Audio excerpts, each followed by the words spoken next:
நீ எங்கேயோ உன் வேலையை பார்த்துட்டு இருக்க, அவன் எங்கேயோ அவன் வேலையை பார்த்துக்கிட்டு இருக்கான்.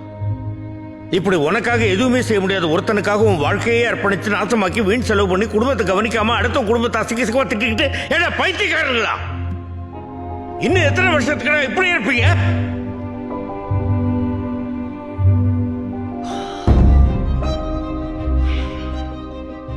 நாம இப்படி இருக்கிறதுக்கு என்ன காரணம் தெரியுமா? அடிமைத்தனம். நமக்கு எப்பவுமே எவனுக்காவது அடிமையா இருக்கணும். முதல்ல ராஜாக்களுக்கு, அப்புறம் வெள்ளைக்காரங்களுக்கு, இப்ப அரசியல் தலைவர், ஜாதி தலைவர், சினிமா ஹீரோஸ், கிரிக்கெட் பிளேயர், இப்படி எவனுக்காவது எவனை பத்தியாவது பெருமையா பேசி அவனை புகழ்ந்து அவனுக்காக சண்டை போட்டு கடைசி வரைக்கும் ஒரு அடிமை நாய் மாதிரி வாழணும். ஆனா அவனுக்கு நம்மளை யாருன்னு கூட தெரியாது. ஏண்டா தெரியாம தான் கேட்கிறேன்.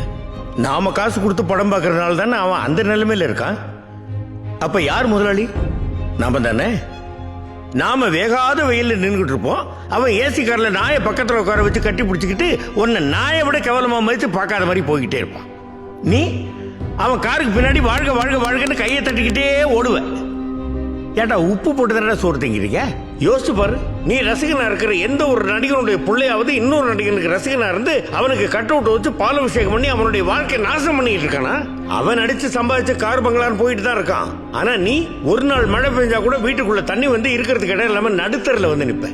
ஏன் அன்னைக்கு நீ ரசிகனா இருக்கிற எவனாவது உன்னை வீட்டுக்குள்ள சேர்த்துக்க வேண்டியதானே? வெறும் படத்துலையும் மேடையிலையும் மட்டும் உன் காலுக்கு செருப்பா இருப்பேன்னு பேசிட்டு நீ உதவின்னு அவன் வீட்டு வாசலுக்கு போய் நின்னா உன்னை செருப்பாலையும் அடிச்சு தொடுத்துவான். அப்பா தாதா நம்மள வீட்டுல சேர்த்து பாராப்பா.